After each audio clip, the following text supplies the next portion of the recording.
Hay noticias que impactan por distintas razones, por distintos motivos, pero las que más impactan son esas noticias que afectan a las personas más vulnerables de una sociedad.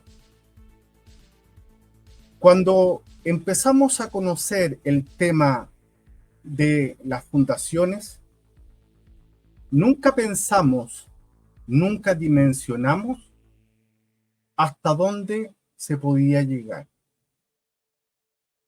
La verdad es que todavía no sabemos hasta dónde vamos a llegar. Y es por eso que hemos querido invitar a una parlamentaria, a una diputada, quien conoce muy de cerca este caso desde el principio y que a lo mejor tiene tantas preguntas como nosotros, pero vamos a conversar nada más ni nada menos con la parlamentaria, con la diputada Giovanna Ahumada.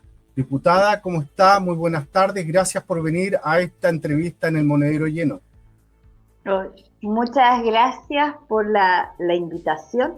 Así es que aquí disponible para conversar de este tema tan importante, como bien lo decías tú, respecto de todo lo que ha afectado los casos convenios, principalmente a las personas que más lo necesitan. La diputada Giovanna Ahumada es una diputada por el Distrito 3 de la región de Antofagasta, precisamente la región donde empezaron a brotar las primeras luces de estas irregularidades. Ella pertenece al Partido Social Cristiano, es una reconocida parlamentaria con su enfoque fiscalizador en temas de transparencia y probidad, que ha tomado un rol protagónico en el destape del caso Democracia Viva, presentando un oficio que dio inicio a la investigación sobre el uso de recursos públicos en fundaciones. Su denuncia impulsó una serie de investigaciones que hoy alcanzan distintos niveles de la política chilena.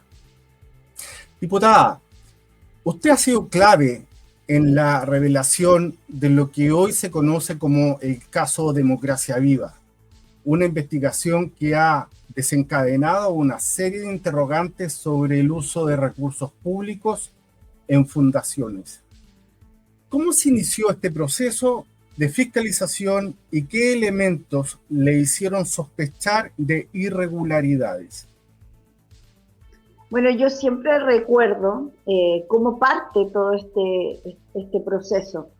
Y yo creo que no podemos olvidarnos de la valentía de muchos trabajadores quienes se vieron afectados aquí, ¿cierto?, en el Servio de Antofagasta, producto de lo que estaba ocurriendo, bueno, con esta fundación en particular, pero también de lo que ocurría con el ex Seremi en su minuto, el señor Contreras, y de cómo ellos empezaron a ver ciertas cosas que no cuadraban, que no eran correctas. Ellos trataron de irlo levantando como corresponde en el conducto regular, por decirlo de alguna manera, pero lamentablemente no fueron escuchados.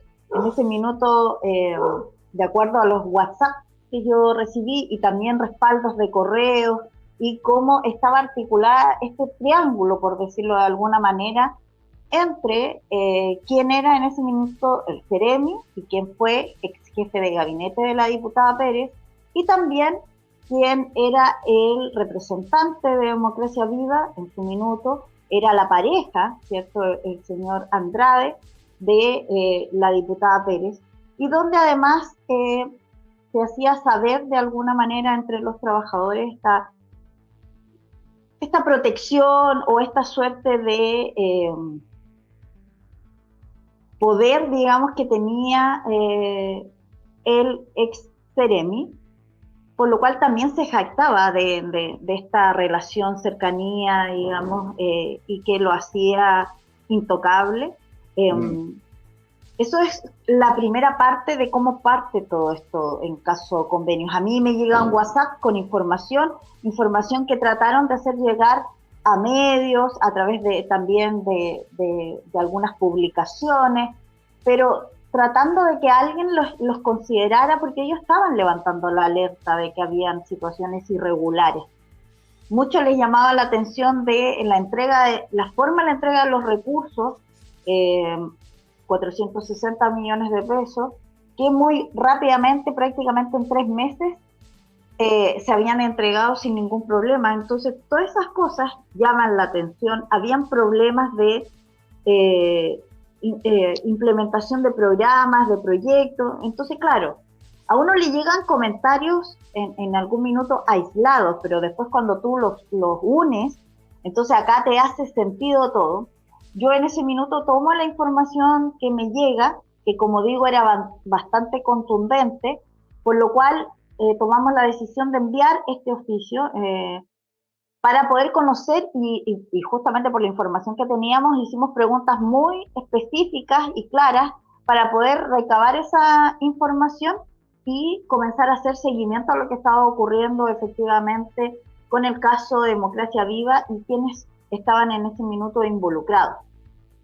Cuando esto ya se destapa, por decirlo de alguna manera, sale a la luz pública, nosotros vemos declaraciones desde el gobierno, desde la propia diputada y otros parlamentarios, en fin, otras autoridades también, decir una cosa y después empezar a desdecirse, algunos prestaron apoyo, después se restaron de los apoyos, el presidente dijo una cosa, después lo tuvieron que traducir lo que había querido decir y que no era lo que dijo, así de enredado se puso todo, y bueno, y el correr de los tiempos, independiente que yo no estoy de acuerdo de las filtraciones que hemos tenido en estas investigaciones, pero cuando uno logra ver algunas conversaciones en tiempo y espacio, se da cuenta de que ya se veía venir, digamos, que esta información iba a explotar, las personas involucradas ya se estaban preparando de ver cómo lo hacían, cómo iban a enfrentar cuando esto explotara. Habían conversaciones en la fecha donde sale el oficio, que a mí me llama la atención, porque el oficio sale desde la Cámara, entonces cómo ellos se pueden enterar efectivamente que ahí sale el oficio, tan rápidamente, habían conversaciones, conexiones, entonces eso también habla de que aquí había una conversación y que no había desconocimiento. Sabemos que Democracia Viva operaba con convenios directos, sin licitación. ¿Cree usted que esto fue un error administrativo o un mecanismo deliberado para eludir controles? Bueno, de acuerdo a lo que nosotros pudimos ver de hecho, las propias comisiones de investigadoras, nos dimos cuenta de que había ahí una intención, porque se había buscado la fragilidad del sistema.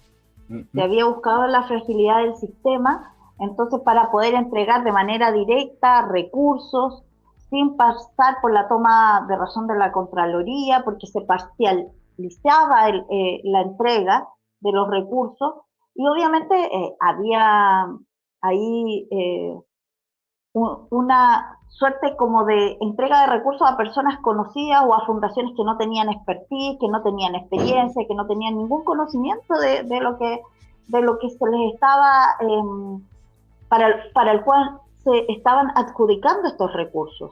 Entonces, cuando uno se pone a analizar, aquí esto no fue de casualidad. Yo también soy una convencida de que las personas que hoy están siendo investigadas no son las únicas. Esto es una pirámide, esto es una red que articuló con Democracia Viva, que también lo hace con Procultura, y seguramente las investigaciones, en la medida que vayan avanzando, nos dirán desde otras fundaciones y también de otros responsables jerárquicamente por sobre tanto la diputada como otros que debieran estar en esa línea, digamos. Yo creo que aquí esto no se acaba con la diputada Pérez, en el caso de Democracia Viva, y seguramente en Procultura no es solo Larraín quien está siendo gestor o articulador de esto, sino que seguramente hay otros involucrados también. ¿Usted recibió presiones o intentos de frenar esta investigación una vez que se hizo pública? La verdad es que de manera directa no. Nadie vino a decirme nada de manera directa, pero obviamente uno siente de alguna manera que estás en la mira de alguien, de que te están buscando, ¿cierto? Cualquier cosa, y si no, como me ocurrió a mí, la inventan justamente para poder moverte, ¿cierto? Para poder generar una presión. Eh, y eso, claro, cuando estaba esto en el pic, digamos, del proceso, sí, uno siente que estás en la mira, es decir, que te están mirando, que te están buscando, que la gente te está rondeando.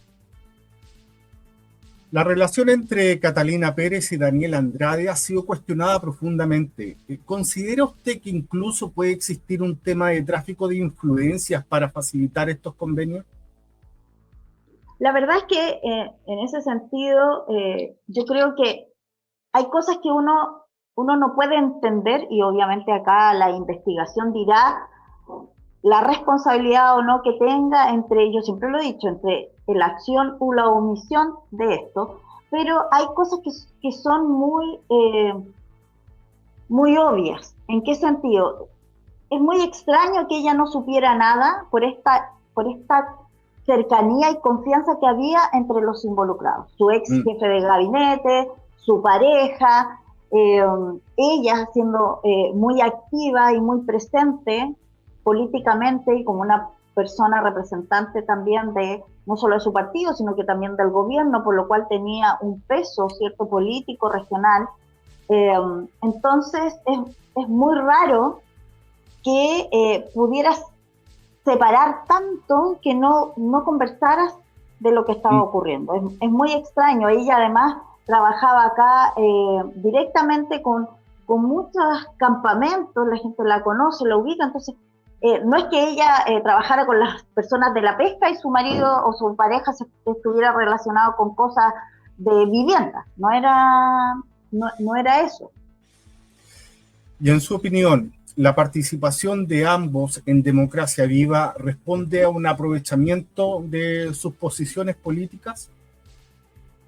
Yo creo que de verdad este tipo de situaciones que se dieron, la entrega de los recursos y todo lo que pasó, claro, llevan a pensar de que efectivamente acá, por esta relación, digamos, ¿cierto? Por esta cercanía, eh, se entregan los recursos, se llega Ujú. a concretar, ¿cierto?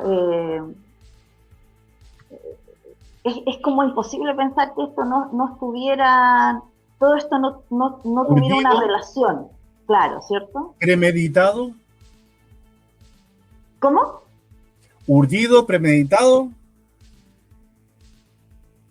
O sea, es que esto no salió de una casualidad, no fue, o sea, nadie podría pensar que algo de este nivel pasó de un día para otro, o sea, se levantaron y, así como, ¿qué hacemos?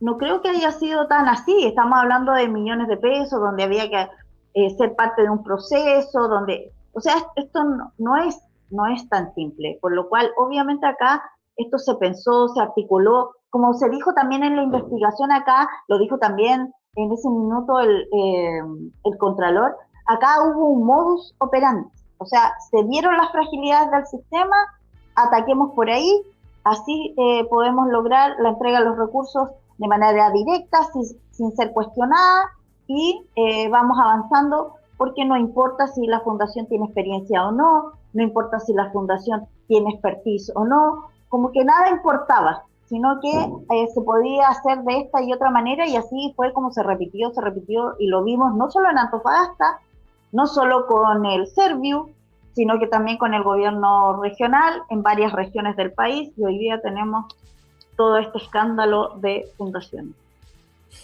Obviamente que usted, cuando comenzó esta investigación, usted en ningún momento dimensionó el impacto que iba a llegar a nivel nacional. O sea, usted en ningún momento se debe haber imaginado que iban a salir más fundaciones, o realmente dijo, aquí yo creo que hay más paño que cortar. O sea, al nivel que ha llegado, jamás. Porque convengamos también, y muchos lo han dicho, que hay investigaciones que vienen, ¿cierto?, por fraude al fisco o Sí, malversación de fondos, no solo en este gobierno o en este periodo, sino que también en periodos anteriores, y sí, siempre se ha sabido de un caso u otro. Pero obviamente aquí uno, uno como que hubiese esperado que hubiese sido algo similar, pero no brutalmente como ha ocurrido hasta ahora. O sea, de verdad, yo nunca me imaginé que el alcance que iba a tener, nunca lo hice con una intención de buscar hacerle daño a nadie, tampoco solo buscar la transparencia, que esto se conociera, de hacer el trabajo, de hacer lo correcto. Eh, hacer, Podría haber claro, sido, su labor como parlamentaria. así es, cumplir el rol que nos convoca y que nos compete por lo demás, que es resguardar sobre todo los recursos públicos que lleguen, ¿cierto? Realmente a quien corresponde.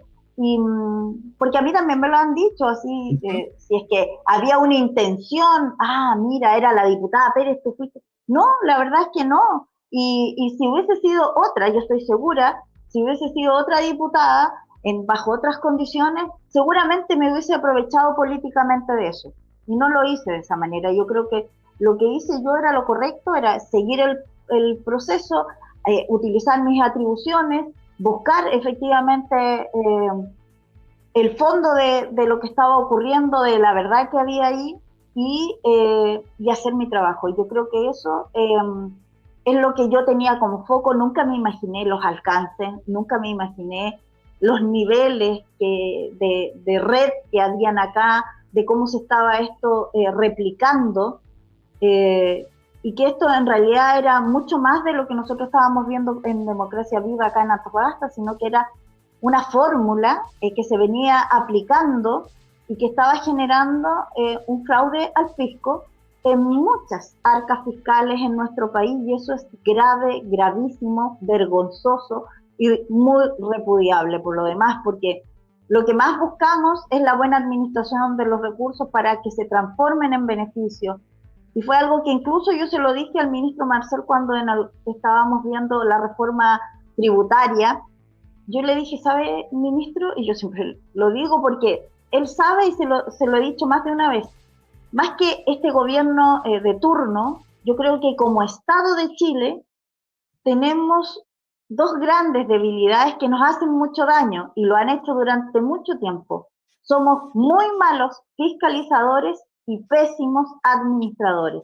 Y ahí es donde debiéramos estar colocando el foco y el trabajo para generar ese cambio, porque esto es como tener mucha plata, porque Chile tiene mucha plata, pero tiene los bolsillos rotos. Se le pierde la plata, se le va, y lamentablemente después no tenemos esos recursos para colocarlos donde corresponde, para devolvérselos en beneficio a las personas, porque las arcas fiscales son principalmente de la mayoría de los chilenos de la clase media, la gente esforzada, la gente que sufre con todo esto que está ocurriendo, porque de vuelta ve poco o nada como un beneficio de parte del Estado. Y eso es lo que tenemos que cambiar.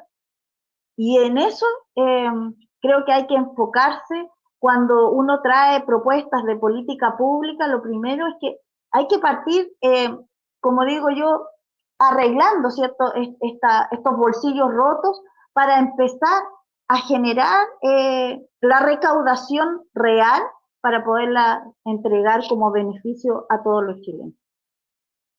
Además de Democracia Viva, hemos visto que otras fundaciones como Procultura también recibieron fondos multimillonarios. ¿Qué tan extendido cree que está este tipo de irregularidades en otras organizaciones? A ver, lo que pasa es que al final esto como lo dije recién, no podemos decir que esto ocurre solo en este gobierno y que no solo ocurre con estas fundaciones de esta área.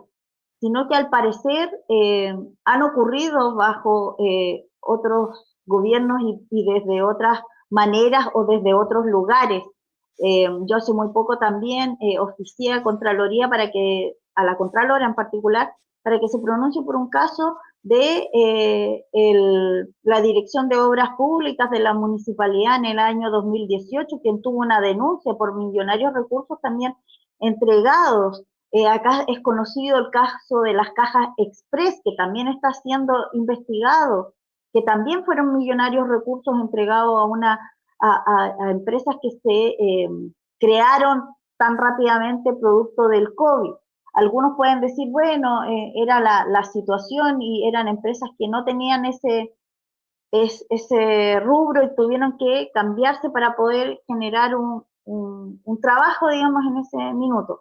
Bueno, pero hay investigaciones, se ha hecho parte del Consejo de Defensa del Estado, por lo cual, si es que se hace presente todos estos entes que están investigando la entrega de recursos, es porque ahí hay algo que se hizo mal.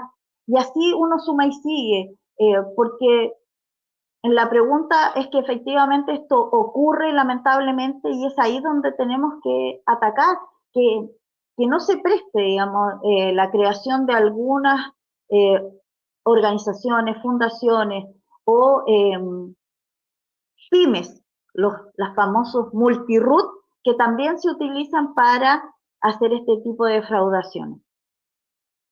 Hoy día veíamos en la prensa al gobernador Orrego hablando de que a él lo habían estafado. El caso convenio firmado por el gobernador Orrego con Procultura, ¿existen antecedentes de irregularidades similares en otros proyectos financiados por el gobierno regional? La verdad es que yo al menos estuve en la Comisión Especial Investigadora de Procultura. De hecho, el día de ayer leí el informe final de nuestra comisión y la verdad es que ocurre prácticamente lo mismo que hablábamos en el caso de Democracia Viva. Es el aprovechamiento a las debilidades del sistema. Eh, ahí uno también le llama la atención y es ahí donde uno dice, uno tiene que tener mucho cuidado en la probidad, porque es muy delicado cuando una persona tan cercana a ti, que no tiene experiencia en un área, Uh -huh. eh, tú le entregas recursos a esa misma persona. Entonces, yo creo que uno no solo debe serlo, sino que también parecerlo, como se decía por ahí, ¿cierto? Y yo creo que eso habla y pone en duda, y sobre todo después cuando vemos todo lo que ocurre, efectivamente esta entrega de recursos. Ahora, el gobernador podrá decir que lo estafaron. eh, yo no sé quién estafó a quién, en el sentido de eh, generar estos millonarios recursos eh, de manera directa y tan rápidamente sin esperar cómo va funcionando, porque como ocurre siempre, tú vas entregando un adelanto o una parte del programa, se va ejecutando, vas entregando otra parte y así sucesivamente. Una de las cosas que ha ocurrido y que se repite en todas partes es que los recursos se entregan en su totalidad. Y eso no debiera y no es lo correcto. Entonces, ya ahí hay algo extraño que se repite prácticamente en todos los casos. Y los montos también, ¿no? Que son Y montos los montos altísimos, son brutales. Bueno, multimillonarios. ni hablar de Procultura, que pasó de prácticamente 300 millones a 3.000 millones de la nada, digamos, y además replicó una cantidad de proyectos de todos los índoles en rubros, digamos, porque dijéramos, no sé, como todas las cosas tienen especialidades, o sea, yo me puedo dedicar a cosas terapéuticas, otro se puede dedicar, ¿cierto?, a cosas artesanales, cada línea tendrá a alguien que tenga una expertise, pero no puede ser que una fundación sea capaz de hacerlo todo y en todas partes de Chile. O sea, Como tanta eso solo lo eficiencia, hace dice usted. una tremenda gran empresa internacional, podría ser algo así, pero muy extraño que una fundación logre hacerlo. Entonces, esas dudas que son tan obvias, que es por eso que a la gente le molesta, porque es la gente común y corriente que piensa 2 más 2 es 4. No es más que eso.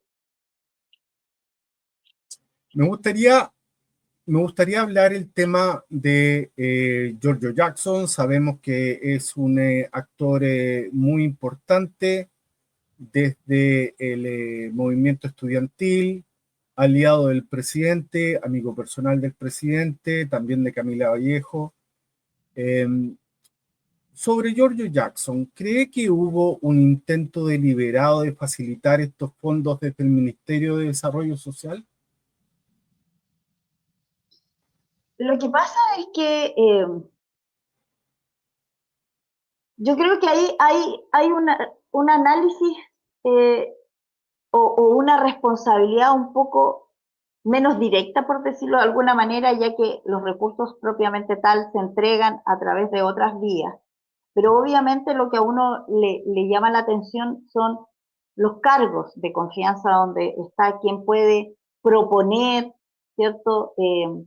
Tiene un entorno cercano, un entorno de confianza, donde quizás pudiera ingerir en alguna toma de decisiones, o también ser quien al final decide quién sí y quién no. Y insisto, acá siempre las dudas caben y es lo que no debiera ocurrir, que quien tiene la potestad de entregar el recurso o de indicar quién pudiera adjudicárselo, eh, quien va a recibir sea un cercano, conocido, eso es lo que no corresponde. Sobre todo, insisto, cuando ese otro no tiene la expertise ni la experiencia para poder realizar el cometido que se le va ¿cómo se llama? Que va a estar relacionado con la entrega del recurso. ¿Para qué va ese fin? Entonces, ahí es donde a uno le llama la atención cómo no haber tenido el criterio, la ética y el cuidado para haber manejado esto con toda la distancia y la probidad que es lo que corresponde. Puedes haberle entregado recursos a cualquier otra fundación, ¿por qué tenía que ser esa? Que además te expone, o sea, yo eso es lo que decía, son la mayoría, todos en realidad, fueron diputados, entienden lo que significa la probidad, el cuidado que uno tiene que tener. Entonces, ¿cómo tú siendo gobierno después haces todo lo contrario, incluso de lo que dijiste que harías? Y ahí es Entiendo todo donde, eso. Entonces la ¿cierto? pregunta se la hago de nuevo. ¿Usted cree que hubo un intento deliberado de facilitar estos fondos desde el Ministerio de Desarrollo Social? Es que cuando uno ve esto, claro que sí. Por eso lo explico, porque insisto, la gente tiene que entender que esto no es que yo en mi cargo de ministro simplemente delego, desconozco, porque eso es ser sumamente irresponsable. Uno como ministro tiene que estar a cargo de la subsecretaría, estar revisando, como lo dije yo en algún minuto, cuando uno recibe la casa uno tiene que saber, uno revisa, uno revisa si todo está funcionando, a quién le debo, quién me debe, como lo dije también, qué cintas tengo que ir a cortar, qué es lo que estoy construyendo. Uno tiene que saber qué es lo que está pasando y eso significa mantenerlo periódicamente para saber quién y quiénes están relacionándose con mi ministerio. Entonces, uno no puede desconocer. Y acá, lamentablemente, cuando uno se pone a ver a las personas, todas son conocidas, todos están relacionadas. Entonces, es y lo dice también la propia investigación. Acá, insisto, hubo una intención en modus operandi. Obviamente, esto es una cadena y por eso es que uno habla también jerárquicamente de ministros, de cercanos al presidente, las dudas caben si es que qué es lo que sabe, qué es lo que no sabe, y peor aún, yo lo dije también, cuando me preguntaron, ¿usted cree que el presidente sabe o no? Hay obviamente dos opciones. Efectivamente, que el círculo cercano del presidente le haya dicho Y lo peor es que el círculo cercano y los asesores no le dijeran nada y lo expusieran a las situaciones que lo han expuesto. Yo creo que eso es tan grave como lo otro, por supuesto, pero habla de la incompetencia o de las personas que no debieran estar asesorándolo ni acompañándolo, porque de verdad que cuando uno ve cómo se han ido llevando estos casos, esto ha sido un golpe tras golpe, eh, dichos del presidente, después se desdice, después mejor no habla, entonces como que es muy extraño todo. ¿Considera que estas investigaciones podrían comprometer directamente al presidente Boric o a miembros de su círculo más cercano? Lo acabo de decir, completamente sí. Sí, ¿En qué pues yo forma? creo que lo que pasa es que toda esta información habla de personas muy cercanas, mucha confianza, personas que, eh,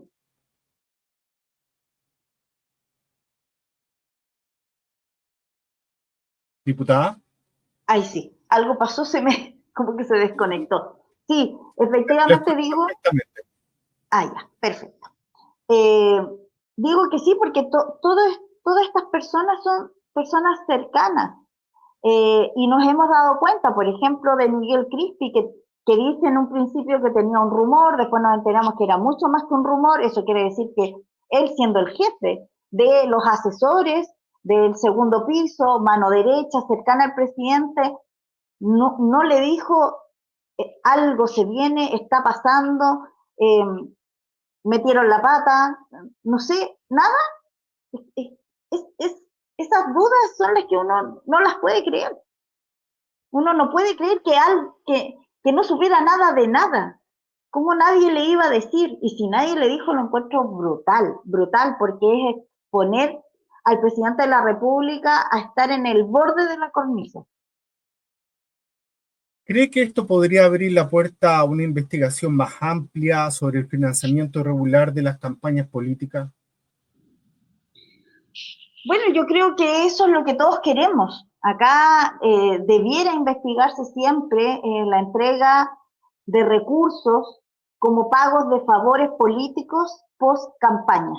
Mm. Eh, y ahí debiera haber una férrea fiscalización y un mayor control, porque cuando uno se entera, entre todo lo que ha pasado, que aquí le debía plata, yo trabajé para la campaña, yo lo apoyé, entonces no te preocupes, si sale en gobierno me ponen aquí, me ponen allá, eso de verdad es brutal, le hace daño no solo a la política y a la credibilidad, le hace daño al sistema, porque colocar a una persona que no tiene las competencias en un cargo solo para que caliente el asiento o solo para pagar un favor, debilita, ¿cierto?, el trabajo de donde lo colocan, en salud, en vivienda, eh, en un cargo que seguramente pudiera estar ocupando una persona realmente con las competencias para que pueda ayudar, aportar y hacer la pega.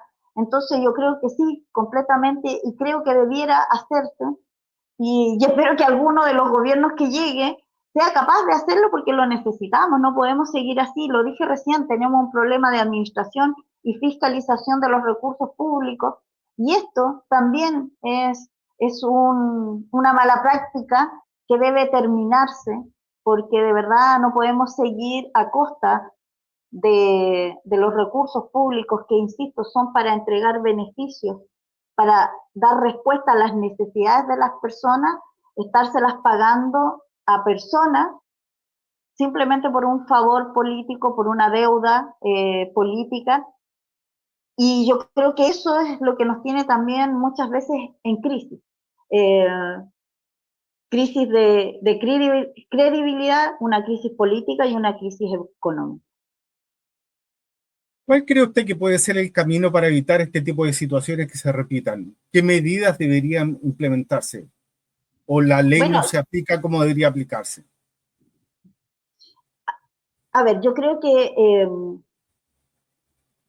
no hay controles reales con respecto a quién y cómo uno coloca a una persona en ciertos cargos. Y yo creo que ahí debiera haber un cambio en cómo los funcionarios llegan a ocupar ciertos cargos que deben ser técnicos. Uno entiende que haya un sector de cargos que son de confianza o políticos, pero no puede ser que todo el aparataje sea cargos de confianza, sean solo políticos. Necesitamos gente que sea idónea. Yo no puedo poner a una veterinaria a cargo de la defensa del país. Y lo digo con todo el respeto del mundo, pero yo creo que acá necesitamos gente que tenga conocimiento político, pero que también tenga conocimiento técnico. Y creo que en este país hay muchas personas con las capacidades para aquello. Y en el minuto que seamos también capaces de gobernar de manera unida por el bien de Chile, eso también va a generar un cambio por el bien de todos. Sé que esto pudiera ser para algunos quizás hasta una utopía, porque es muy difícil lograr cambiar las cosas de un día para otro, pero creo que debemos avanzar hacia ellas. ¿Usted confía que la investigación de este caso o de estos casos llegará hasta las últimas consecuencias? Sí, la verdad es que lo hemos visto, sobre todo cuando vemos los ataques a los fiscales que se han hecho cargo de estos casos. Eh, Efectivamente nos damos cuenta de que se está haciendo un gran trabajo, no ha sido fácil, es complejo y creo que sí, que vamos a llegar a conocer el fondo de estos casos, pero también creo que es necesario que esta manera de trabajar se replique para todos y cada uno de los casos, independiente del lugar político, independiente del cargo político que tengan los involucrados, porque es así como queremos que la justicia sea justa para todos. Diputado Ma, yo sé que usted va a ir a la reelección, ¿eso es efectivo?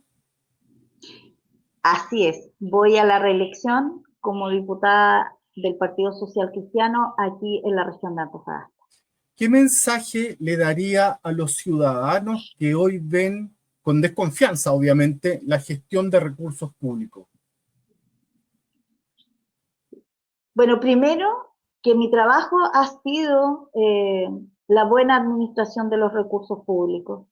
Yo he colocado el foco en que los recursos se transformen en real beneficio, que haya un buen uso de los recursos públicos y cada vez que hemos visto algún uso irregular de aquello, nos hemos hecho parte. Creo que hay mucho por hacer, por supuesto, y que así como uno tiene virtudes, tiene defectos, pero lo que puedo decir es que mi trabajo ha sido siempre en esa misma línea. Trabajar, hacer lo correcto y, sobre todo, preocuparnos de los recursos para que se queden también en la región de Antofagasta y se utilicen de buena manera. Hay muchas cosas que cambiar, por supuesto, pero como lo dije recién, esto lleva tiempo. Lo importante es empezar a generar el cambio y la renovación en la política y en la forma de hacer política, que eso también es importante. Aprender a que cada uno de nosotros tiene roles, tiene atribuciones, y la gente se da cuenta de quién dice la verdad y quién no. Y nuestras atribuciones son solo tres: legislativas, fiscalizadores y representativas. No administramos recursos y la gente ya lo sabe. Así es que eso también para mí es importante, ir informando a nuestros vecinos y vecinas para que sepan cuál es nuestro rol y cuál es nuestro trabajo. Diputado Ma, le agradezco mucho su gentileza y su tiempo para estar aquí en la entrevista en el Monedero Lleno. Muchas gracias. Muchas gracias a ti y un cariñoso saludo a todos quienes nos ven y nos van a volver a ver en este programa.